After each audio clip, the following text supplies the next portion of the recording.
Venha cá, garoto. Que tal me mostrar como vocês jogam xadrez na favela? A voz de Victoria Wittmann ecoou pela sala de estar de sua mansão em Beverly Hills, carregada com a arrogância típica de alguém que nunca teve que conquistar nada por conta própria. Diego Santos, de 17 anos, estava ajudando sua mãe Carmen a servir os convidados em um jantar beneficente quando a milionária decidiu transformá-lo no entretenimento da noite. Os outros convidados empresários, políticos e suas esposas entediadas riram discretamente atrás de suas taças de champanhe de $1000. Victoria havia organizado o evento para arrecadar fundos para jovens carentes, mas claramente não esperava ter um deles servindo canapés em sua própria casa. A ironia era deliciosa para ela. Aposto que ele pelo menos consegue mover as peças, continuou Victoria, gesticulando em direção ao tabuleiro de xadrez italiano que decorava a mesa de centro. Vai ser divertido ver o que esse garoto consegue fazer contra alguém que realmente estudou o jogo. O Sr. Hamilton, dono de 3 redes de hotéis, sussurrou para sua esposa: aposto que ele nem sabe que o cavalo se move em L. O riso se espalhou pela sala como ondas em um lago de superioridade. Carmen, mãe de Diego, baixou os olhos e cerrou o punho ao redor da bandeja de prata. 20 anos limpando aquela casa, criando seu filho sozinha com salário de doméstica, e ainda tinha que assistir sua patroa usar seu menino como piada para impressionar seus amigos ricos. Ela conhecia Victoria desde jovem, havia visto a mulher se transformar de uma herdeira mimada em uma socialite cruel ao longo dos anos. Carmen, você pode parar de servir por alguns minutos, ordenou Victoria com falsa gentileza. Quero que você assista seu filho jogar. Será educativo para vocês dois. Diego, no entanto, permaneceu imóvel por alguns segundos, seus olhos escuros analisando não apenas o tabuleiro, mas cada rosto na sala. Aos 17 anos, ele já havia aprendido que o silêncio muitas vezes revela mais sobre as pessoas do que 1000 palavras. E naquele momento, o que ele via era um grupo de adultos privilegiados que não faziam ideia com quem estavam lidando. Havia algo na postura de Diego que fez alguns convidados pararem de rir. Uma estranha quietude, como a calmaria antes da tempestade. Seus dedos se moviam inconscientemente, como se estivesse visualizando jogadas em um tabuleiro invisível. Claro, Sra. Wittmann, respondeu Diego com uma calma que fez alguns convidados trocarem olhares curiosos. Será um prazer. Victoria sorriu com satisfação, acomodando-se na poltrona de couro como uma rainha se preparando para assistir gladiadores. Excelente! Aposto que você nunca jogou em um tabuleiro como este, não é? Mármore italiano genuíno. Cada peça vale mais do que... Bem, você sabe. A deputada estadual Jennifer Mills, sentada perto da janela, comentou em voz alta Victoria. Tem certeza de que isso não é cruel? O pobre garoto vai ser humilhado. Bobagem, retorquiu Victoria, ajustando seus brincos de diamante. É uma oportunidade de aprendizado. Ele vai contar para os amigos que jogou xadrez em uma mansão de verdade. O que Victoria Wittmann não sabia, e descobriria da pior forma possível, era que aquele garoto da favela havia passado os últimos 8 anos estudando cada abertura, cada estratégia, cada armadilha que os grandes mestres já haviam criado. Enquanto seus colegas de escola jogavam videogame, Diego devorava livros de xadrez emprestados da biblioteca pública e assistia partidas legendárias no computador quebrado que havia conseguido consertar sozinho. Nas silenciosas madrugadas, quando Carmen trabalhava em turnos duplos de limpeza, Diego analisava jogos de Kasparov, Fischer e Carlsen. Ele havia memorizado mais de 200 aberturas diferentes e conseguia recitar as 50 defesas mais famosas da história do xadrez de cor. Mas o mais importante, ela não fazia ideia de que estava prestes a ser humilhada pelo mesmo garoto que havia subestimado por puro preconceito, na frente de todos os seus amigos poderosos. E quando a verdade viesse à tona, não seria apenas uma derrota no xadrez. Seria uma lição que ela carregaria pelo resto da vida.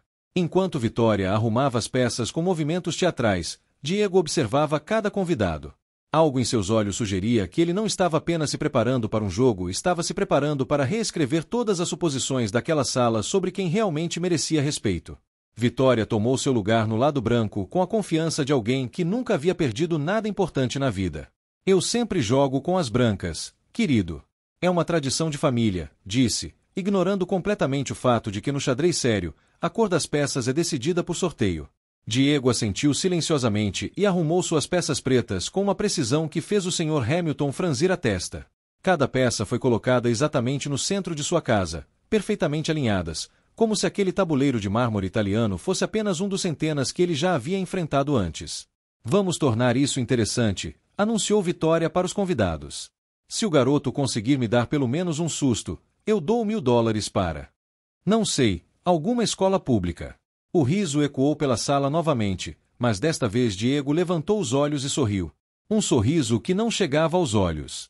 Carmen sentiu um arrepio percorrer sua espinha. Ela conhecia aquele sorriso. Era o mesmo que Diego tinha quando criança, sempre que alguém o subestimava nas competições escolares. O mesmo sorriso que ele usou aos 12 anos quando disse que não precisava mais de sua ajuda com a lição de matemática. Vitória abriu o jogo com um movimento conservador de peão e 4. Rei indiano, querido. Uma abertura clássica que aprendemos em Harvard, explicou condescendentemente, como se estivesse ensinando uma criança a amarrar os sapatos. Diego respondeu instantaneamente C5. A defesa siciliana. Um silêncio constrangedor preencheu a sala. Aquele não era o movimento de alguém que talvez soubesse mover as peças. Era a resposta de alguém que conhecia a teoria. Interessante, murmurou a deputada Mills, inclinando-se para a frente. Vitória hesitou por 3 segundos, tempo suficiente para Diego perceber que ela havia memorizado meia dúzia de aberturas, mas não entendia realmente os princípios por trás delas. Ela jogou NF3, seguindo um padrão que provavelmente havia aprendido em algum clube social. Enquanto Vitória pensava em sua próxima jogada, Diego se permitiu uma breve viagem ao passado. 8 anos antes, quando tinha apenas 9 anos, ele havia encontrado um livro de xadrez rasgado no lixo da biblioteca. Havia levado para casa, escondido na mochila, e pedido para Carmen lhe ensinar as regras básicas. Mijo, por que você quer aprender isso? Sua mãe havia perguntado, exausta depois de um turno duplo de limpeza. Para ser como os garotos ricos, mãe. Eles sempre dizem que são mais inteligentes que nós. Naquela época, Carmen ganhava apenas $600 por mês. Não havia dinheiro para aulas, para um computador, para nada. Mas havia a biblioteca pública, que se tornou o segundo lar de Diego. Todos os dias depois da escola, ele caminhava 3 quilômetros para estudar jogos históricos em livros empoeirados que mais ninguém tocava.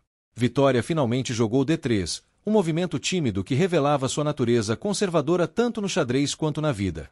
Ela preferia posições seguras e controladas, onde a classe social pudesse garantir a vitória. Diego respondeu com NC6, desenvolvendo com propósito. Cada uma de suas jogadas era executada em menos de 5 segundos, como se estivesse seguindo um roteiro mental que havia memorizado anos atrás. Nosso garotinho está se movendo rápido demais, comentou Vitória para os convidados. No xadrez de verdade, você pensa antes de jogar. Foi então que Diego cometeu seu primeiro erro psicológico. Ele fez uma pausa, fingiu pensar profundamente por 15 segundos e jogou G6, preparando o fianchetto do bispo. Era um movimento que qualquer iniciante faria instintivamente, mas na verdade era parte de um plano estratégico complexo que levaria mais 10 jogadas para se revelar. Ah, viu? Vitória se virou triunfantemente para os convidados. Ele não tem paciência para pensar. Típico. Mas o Sr. Hamilton, que havia jogado xadrez na universidade 40 anos atrás, reconheceu o padrão. Vitória, esse garoto está montando um dragão acelerado. O quê? Ela respondeu, irritada por ser interrompida durante sua demonstração de superioridade. Vitória olhou para o tabuleiro com uma nova tensão nos ombros. Bobagem. Ele deve ter visto isso em um filme. Mas conforme as jogadas progrediam, algo perturbador começou a tomar forma. Diego não estava apenas respondendo aos seus movimentos, estava ditando o ritmo do jogo. Cada peça que ele desenvolvia ocupava exatamente a casa certa, criando uma harmonia que transformava o tabuleiro em algo parecido com uma sinfonia visual. Carmen assistia do canto da sala, seu coração acelerado. Ela sabia que Diego era bom, mas nunca o havia visto jogar contra alguém que se levasse tão a sério. E pela primeira vez em 20 anos trabalhando naquela casa, ela viu medo nos olhos de Vitória Vítima. O medo de descobrir que talvez, apenas talvez, ela não fosse tão especial quanto sempre acreditou. Cada nova humilhação que Vitória tentava impor apenas alimentava algo dentro de Diego que ela não conseguia ver, uma força silenciosa sendo fortalecida pela própria injustiça que ela estava tentando impor. O que aquelas pessoas privilegiadas não sabiam era que cada ato de desprezo estava assinando sua própria sentença, escrita nas 64 casas daquele tabuleiro que logo se tornaria o palco de uma das maiores humilhações da história social de Beverly Hills. A 10ª jogada de Diego revelou algo que fez o Sr. Hamilton engasgar com seu uísque. O garoto havia sacrificado um peão em um movimento aparentemente inocente, mas qualquer jogador experiente reconheceria a armadilha mortal que estava sendo montada. Vitória, Hamilton sussurrou urgentemente, esse garoto não é amador. Mas Vitória estava determinada demais a provar sua superioridade para ouvir avisos. Relaxe, querido. Ele deve ter memorizado algumas jogadas da internet. Vou acabar com isso em 5 minutos. Foi então que Diego fez algo inesperado. Ele se levantou calmamente da cadeira e caminhou até Carmen, que assistia tudo do canto da sala com as mãos entrelaçadas. Mãe, disse ele em voz baixa que ecoou pelo silêncio tenso da sala, lembra quando você disse que um dia eu mostraria para essas pessoas quem nós realmente somos? Carmen assentiu, seus olhos brilhando com lágrimas. Ela se lembrava perfeitamente. Foi no dia em que Diego completou 15 anos e ela nem tinha dinheiro suficiente para um bolo. Ela havia encontrado sua mãe chorando na cozinha de sua pequena casa e prometido que um dia mudaria tudo. Aquele garoto tem mais classe do que todos nós juntos, murmurou a deputada Mills para seu marido, observando a interação entre mãe e filho. Vitória bateu os dedos impaciente na mesa. Podemos continuar o jogo. Tenho outros compromissos hoje. Diego voltou ao tabuleiro, mas algo havia mudado em sua postura. Ele não era mais o adolescente tímido que havia sido convidado para entretenimento. Era um jovem que carregava nos ombros anos de sacrifício, estudos secretos e uma determinação forjada na adversidade. A 11 jogada de Diego foi executada com precisão cirúrgica que fez Vitória franzir a testa pela primeira vez.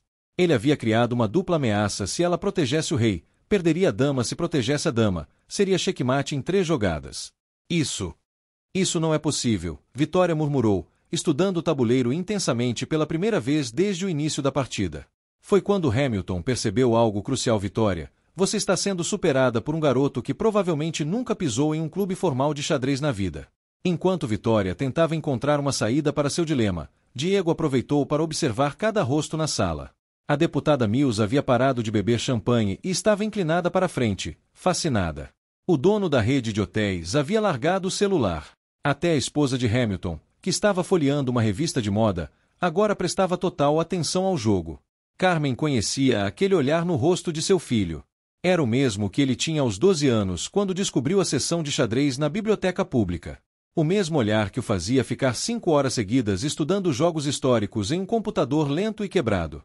O mesmo olhar que o fazia acordar às 5 da manhã para resolver problemas táticos antes de ir para a escola. Vitória finalmente fez um movimento, uma tentativa desesperada de escapar da armadilha, mas já era tarde demais. Diego havia calculado essa possibilidade 6 jogadas atrás. Cheque, disse ele simplesmente, movendo sua dama para uma posição que oferecia 3 continuações vencedoras diferentes. O silêncio na sala era ensurdecedor. Vitória olhou para o tabuleiro, depois para Diego, depois de volta para o tabuleiro. Suas mãos tremiam ligeiramente, não de medo, mas de uma raiva contida ao perceber que estava sendo sistematicamente destruída por alguém que considerava inferior. Você deve ter visto essa sequência em algum lugar, disse ela, sua voz mais aguda que o normal. Ninguém aprende isso sozinho. Diego sorriu pela primeira vez desde o início da partida. Você está certa, senhora. Aprendi com Garry Kasparov. Kasparov te ensinou? Perguntou Hamilton, incrédulo. Não pessoalmente, respondeu Diego, movendo uma peça para o que claramente era a jogada final. Mas estudei todos os jogos documentados dele. 832, para ser exato. Ele usou essa sequência particular contra Karpov em 1984, jogo 23 do Campeonato Mundial.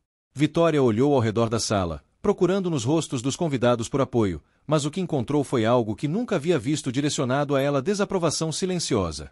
Pela primeira vez na vida, as pessoas ao seu redor não estavam impressionadas com sua performance. Carmen deu um passo à frente, sua voz firme e clara. Meu filho acordava todos os dias às 5 da manhã para estudar antes da escola. Ele caminhava 10 quilômetros até a biblioteca pública porque não tínhamos dinheiro para a internet. Quando eu trabalhava em turnos duplos, ele ficava acordado a noite toda resolvendo problemas de xadrez à luz de velas, porque nossa luz havia sido cortada. A sala estava completamente silenciosa agora. Diego olhou para sua mãe com uma mistura de amor e determinação que fez alguns dos presentes desviarem o olhar, envergonhados.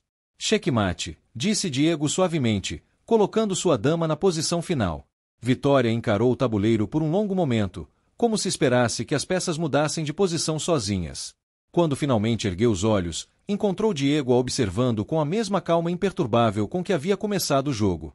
Mas agora algo havia mudado completamente na dinâmica da sala. Os convidados não olhavam mais para Diego como entretenimento. Eles o olhavam como alguém que acabará de reescrever todas as suas suposições sobre talento, classe e mérito. E olhavam para Vitória com uma mistura de constrangimento e decepção que ela nunca havia experimentado antes. O que Vitória Wittmann ainda não sabia era que essa derrota no tabuleiro seria apenas a primeira jogada de um jogo muito maior que estava prestes a começar. Um jogo onde todas as regras sociais que ela sempre considerou garantidas seriam questionadas, e onde o garoto que ela havia subestimado provaria que a verdadeira nobreza não tem nada a ver com sobrenomes ou contas bancárias. Vitória encarou o tabuleiro por 15 segundos que pareceram uma eternidade. Seus dedos trêmulos tocaram o rei caído como se pudessem magicamente desfazer o xeque-mate. O silêncio na sala era tão denso que se podia ouvir o tic-tac do relógio de parede de $15.000. Isso foi sorte, murmurou ela, sua voz tremendo, toda a confiança anterior desaparecida. Ele deve ter memorizado essa sequência específica em algum lugar. Hamilton se levantou de sua cadeira e caminhou até o tabuleiro.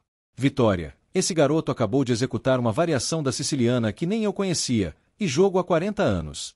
A deputada Mills puxou seu celular e começou a gravar discretamente. Como política experiente, ela imediatamente reconheceu o valor viral daquele momento, uma milionária racista sendo humilhada por um prodígio que havia subestimado. Eu não aceito isso, disse Vitória, levantando-se abruptamente e derrubando algumas peças. Tem algo errado aqui. Ninguém aprende a jogar assim sozinho. Alguém o treinou especificamente para me humilhar. Diego permaneceu sentado, observando-a com a mesma calma imperturbável. Gostaria de uma revanche? Posso jogar com qualquer pessoa aqui. Ou com todas ao mesmo tempo, se preferir. O comentário causou um murmúrio nervoso entre os convidados. Era uma oferta que soava impossível, mas depois do que acabaram de testemunhar, ninguém ousava duvidar dele. Agora você está sendo arrogante, retorquiu Vitória, o rosto vermelho de raiva e humilhação. Um garoto da favela não fala assim com seus superiores. Foi então que Carmen deu um passo à frente e, pela primeira vez em 20 anos, olhou Vitória Wittmann diretamente nos olhos sem baixar a cabeça. Senhora Wittmann, disse Carmen, sua voz firme e clara, meu filho não é da favela. Somos de uma comunidade trabalhadora, e ele não está sendo arrogante. Está sendo honesto sobre suas habilidades, algo que você claramente não consegue fazer sobre as suas. A tensão na sala subiu exponencialmente.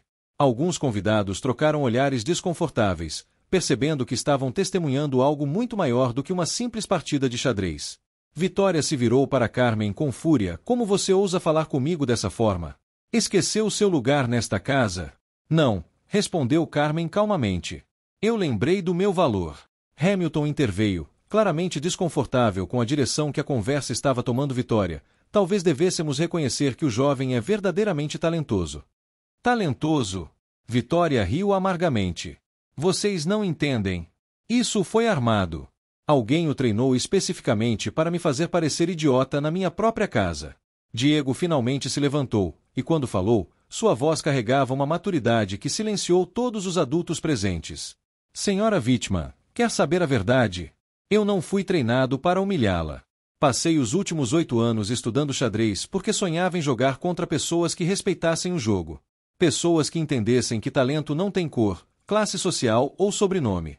Ele fez uma pausa, olhando para cada pessoa presente. Quando você me convidou para mostrar como jogamos na favela, pensei que finalmente teria uma chance de mostrar que merecia respeito. Mas agora percebo que você nunca quis uma partida justa. Você queria um espetáculo de humilhação. Capítulo 11 A Verdade Dolorosa. A deputada Mills havia parado de gravar e assistia a cena com fascinação. Quantos anos você tem, garoto? 17, respondeu Diego. E há quanto tempo joga sério? 8 anos. Mills olhou para Vitória com uma expressão que misturava incredulidade e desaprovação. Vitória, você acabou de ser derrotada por um adolescente autodidata. Um adolescente cuja família você emprega. Um adolescente que você convidou para jogar como piada. Vitória sentiu o peso de cada olhar na sala e, pela primeira vez na vida, não eram olhares de admiração ou inveja. Eram olhares de julgamento. Eu não sabia que ele jogava sério, tentou se defender, mas sua voz soou fraca até para seus próprios ouvidos. A questão não é se ele jogava sério, disse Hamilton, claramente irritado. A questão é que você o convidou para jogar assumindo que ele seria facilmente derrotado. Por quê? Porque ele é filho da sua empregada. Porque ele é negro. Porque não tem dinheiro. O silêncio que se seguiu foi devastador. Diego calmamente arrumou as peças no tabuleiro, cada movimento executado com precisão. Obrigado pelo jogo, senhora vítima. Foi educativo. Quando terminou, virou-se para sua mãe. Podemos ir? Tenho aula amanhã. Carmen assentiu, removendo o avental que havia usado para servir os convidados. Mas antes de sair, virou-se para Vitória uma última vez. Senhora vítima, obrigada por me mostrar que meu filho merece estar em lugares muito melhores do que este.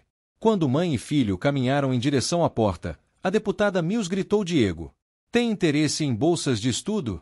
Conheço algumas universidades que adorariam ter alguém com seu talento. Diego parou e sorriu seu primeiro sorriso genuíno da noite. Muito interessado, senhora. Mills lhe entregou seu cartão. Me ligue na segunda-feira. Vitória assistiu, imóvel, ainda processando como havia perdido completamente o controle da situação. Em menos de uma hora, ela havia passado de anfitriã respeitada para mulher que subestimou um prodígio por preconceito, na frente de testemunhas importantes. Quando a porta se fechou atrás de Diego e Carmen, os convidados restantes se entreolharam em silêncio constrangedor. Hamilton foi o primeiro a se levantar. Acho que é melhor eu ir também. Um por um, os convidados começaram a sair, oferecendo apenas despedidas frias e olhares de desaprovação. Vitória ficou sozinha na sala, ainda encarando o tabuleiro onde sua arrogância havia sido sistematicamente destruída por um adolescente que considerava inferior. Mas o que ela não sabia era que aquela noite seria apenas a primeira jogada de um jogo muito maior. Onde Diego Santos reescreveria não apenas sua própria história, mas questionaria todo o sistema de privilégios que pessoas como Vitória Wittmann consideravam garantido. Enquanto Diego caminhava para casa com sua mãe sob as estrelas de Beverly Hills, ele carregava no bolso o cartão que mudaria sua vida para sempre. E em sua mente, já estava calculando não apenas jogadas de xadrez, mas movimentos em um jogo muito maior, o jogo de provar que verdadeira nobreza não pode ser comprada com dinheiro, mas é conquistada com caráter. 6 meses depois, Diego Santos caminhava pelos corredores da Universidade Stanford com uma bolsa integral para estudar engenharia. A deputada Mills havia cumprido sua promessa, conectando não apenas com oportunidades acadêmicas, mas com todo um mundo de pessoas que reconheciam talento independentemente de origem social. O vídeo daquela noite em Beverly Hills havia se tornado viral, 3 milhões de visualizações em 2 semanas. Não porque alguém havia gravado a partida, mas porque a própria deputada Mills havia compartilhado a história em suas redes sociais, transformando Diego em um símbolo de superação e vitória, em um exemplo do que não fazer quando se tem privilégio. Jovem prodígio destrói milionária preconceituosa no xadrez foi a manchete que circulou por toda a internet. Os comentários foram implacáveis. Que vergonha para essa mulher, e esse garoto merece todas as oportunidades do mundo. Dominaram as sessões de resposta. Vitória Wittmann havia se tornado persona non grata em seus próprios círculos sociais. O clube de golfe cancelou sua associação após pressão de outros membros.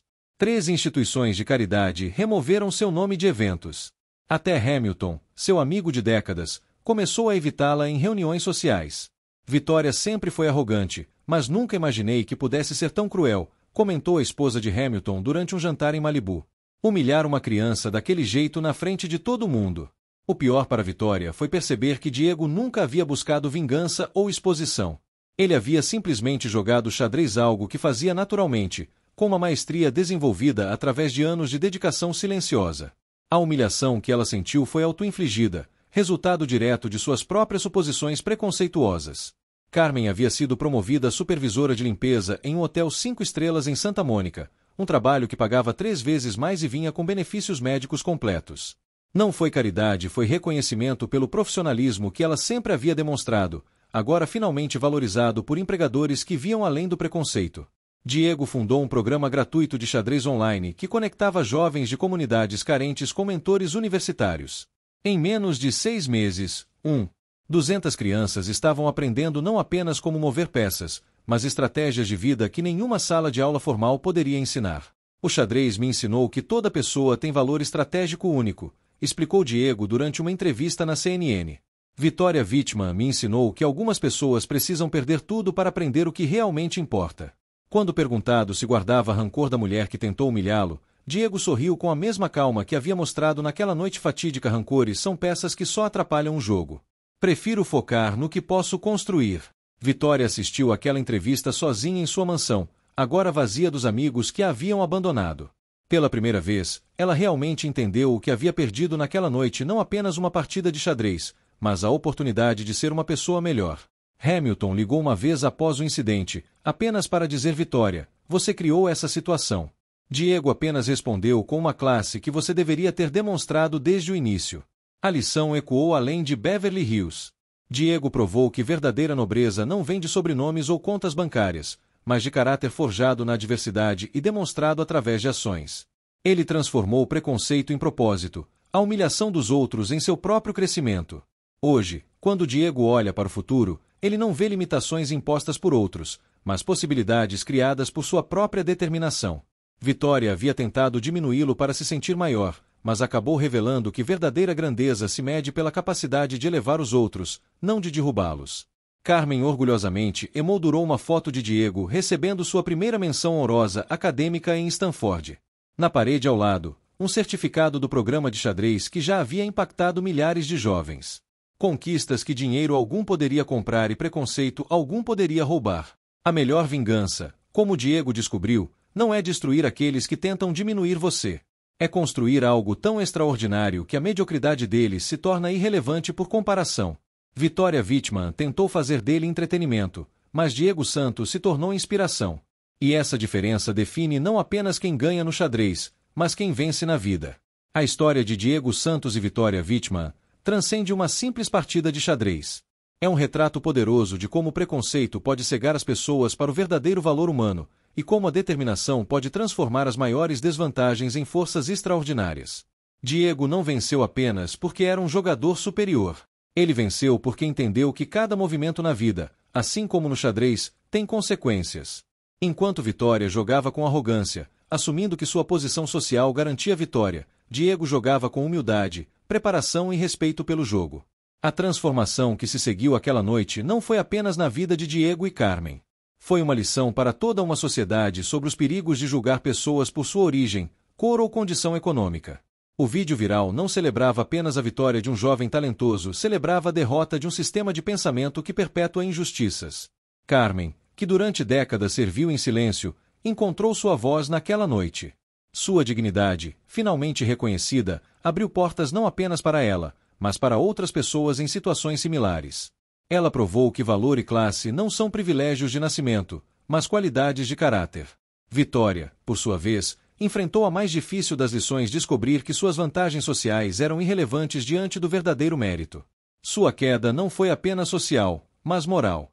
Ela teve que confrontar a realidade de que havia desperdiçado oportunidades de ser melhor, escolhendo a crueldade sobre a compaixão. O programa de xadrez que Diego criou tornou-se mais do que uma plataforma educacional. Tornou-se um símbolo de que oportunidades podem ser criadas quando pessoas com visão decidem usar seus talentos para elevar outros. Cada criança que aprendeu a jogar através do programa carregava consigo não apenas conhecimento estratégico, mas a mensagem de que limitações são apenas pontos de partida para a superação. A Universidade Stanford não ganhou apenas um estudante brilhante quando Diego chegou ao campus.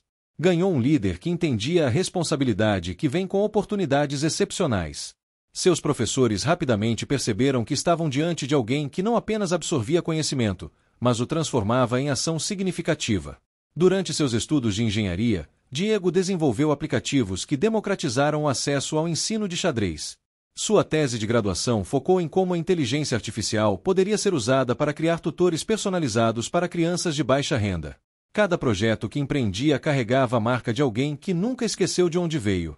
Hamilton, que testemunhou a humilhação de Vitória naquela noite, tornou-se um dos maiores defensores de programas de inclusão social em sua empresa. Ele frequentemente contava a história de Diego em conferências empresariais, usando-a como exemplo de como talentos extraordinários podem ser encontrados nos lugares mais inesperados. A deputada Mills, que teve a sabedoria de reconhecer o potencial de Diego imediatamente, incorporou sua história em campanhas por educação igualitária. O cartão que ela entregou naquela noite tornou-se símbolo de como uma única ação pode mudar trajetórias de vida. 5 anos depois do incidente, Diego retornou a Beverly Hills não como filho da empregada, mas como um jovem engenheiro convidado para uma conferência sobre inovação tecnológica. A ironia não passou despercebida: ele estava sendo pago para ensinar estratégias para o mesmo tipo de pessoas que um dia o subestimaram. Vitória Wittmann estava na plateia daquela conferência. Ela havia perdido muito de sua influência social, mas ainda mantinha alguns contatos no mundo dos negócios. Quando Diego subiu ao palco, seus olhos se encontraram por um momento. Ele acenou discretamente, não com sarcasmo ou triunfo, mas com a cortesia genuína de alguém que havia transformado dor em sabedoria. Após a apresentação, Vitória se aproximou dele. Diego, disse ela, sua voz carregada de uma humildade que não existia 5 anos antes, eu queria me desculpar. Naquela noite, eu fui cruel, pequena. E você respondeu com uma dignidade que eu não merecia. Diego a estudou por um momento, vendo não a mulher arrogante que o havia humilhado, mas uma pessoa que havia enfrentado as consequências de suas escolhas e aprendido com elas. Senhora vítima, respondeu ele calmamente, obrigado por me dar a oportunidade de mostrar quem eu realmente era. Às vezes, precisamos de adversários para revelar nossa verdadeira força. Eles conversaram por alguns minutos sobre o programa de xadrez, sobre segundas chances, sobre como pequenos momentos podem redefinir vidas inteiras. Quando se despediram, ambos carregavam uma compreensão diferente sobre redenção e perdão. Carmen, agora gerente regional de uma empresa de serviços hoteleiros, mantinha uma foto emoldurada em seu escritório Diego recebendo seu diploma de Stanford. Ao lado, uma carta de uma das primeiras crianças a se beneficiar do programa de xadrez, que havia acabado de ganhar uma bolsa para estudar medicina. Mijo, ela havia dito para Diego no dia de sua formatura, você fez mais do que provar que eles estavam errados. Você provou que nós sempre estivemos certos sobre quem somos. A história de Diego Santos tornou-se lenda em Stanford, contada para novos estudantes como exemplo de como adversidades podem ser transformadas em propósito. Professores usavam sua trajetória para ensinar que excelência acadêmica sem impacto social é conhecimento desperdiçado. Diego hoje é CEO de sua própria empresa de tecnologia educacional, que desenvolveu plataformas de ensino usadas em escolas públicas ao redor do mundo. Cada produto que sua empresa lança carrega a filosofia que aprendeu naquela noite em Beverly Hills. Verdadeiro sucesso se mede pela capacidade de elevar outros. Ele se casou com uma colega engenheira que conheceu em Stanford, uma jovem brilhante que também veio de origem humilde e entendia o valor da educação como ferramenta de transformação. Juntos, eles criaram uma fundação que oferece bolsas integrais para jovens talentosos de comunidades carentes. Carmen tornou-se avó orgulhosa, frequentemente contando aos netos sobre a noite em que seu filho provou que dignidade não pode ser comprada ou vendida, apenas demonstrada. Ela aposentou-se confortavelmente, mas escolheu continuar trabalhando meio período, mentorando jovens mulheres que enfrentavam desafios similares aos que ela havia superado. Vitória vítima, depois de anos de reflexão e trabalho pessoal, eventualmente encontrou uma nova forma de usar sua riqueza. Ela se tornou uma das maiores doadoras silenciosas para programas educacionais em comunidades carentes. Nunca buscou reconhecimento público por essas doações, foi sua forma de honrar a lição que Diego havia lhe ensinado sobre humildade genuína. A mansão em Beverly Hills onde tudo começou foi posteriormente doada para se tornar um centro comunitário, oferecendo aulas gratuitas de xadrez, programação e outras habilidades para jovens da região. Uma placa discreta na entrada homenageia todos os jovens cujo potencial aguarda apenas a oportunidade de ser revelado. O tabuleiro de mármore italiano onde Diego demonstrou sua genialidade foi preservado no centro comunitário, não como troféu, mas como símbolo de que grandeza pode emergir dos cenários mais improváveis quando encontra determinação e oportunidade. Anos mais tarde, quando jornalistas perguntavam a Diego sobre aquela noite transformadora, ele sempre respondia: não foi uma vitória sobre vitória vítima. Foi uma vitória sobre um sistema de pensamento que limita potencial humano baseado em circunstâncias de nascimento. E essa é uma vitória que devemos conquistar todos os dias. A história de Diego Santos tornou-se mais do que um conto inspirador, tornou-se um chamado à ação. Provou que talentos extraordinários existem em todos os cantos da sociedade, aguardando apenas alguém com sabedoria suficiente para reconhecê-los e nutri-los. E assim, uma partida de xadrez que começou como instrumento de humilhação transformou-se em catalisador para mudanças profundas. Diego não apenas moveu peças em um tabuleiro, moveu consciências, quebrou barreiras e redefiniu o que significa verdadeira vitória na vida. A lição permanece: subestime alguém por sua origem e você pode estar perdendo a oportunidade de testemunhar grandeza.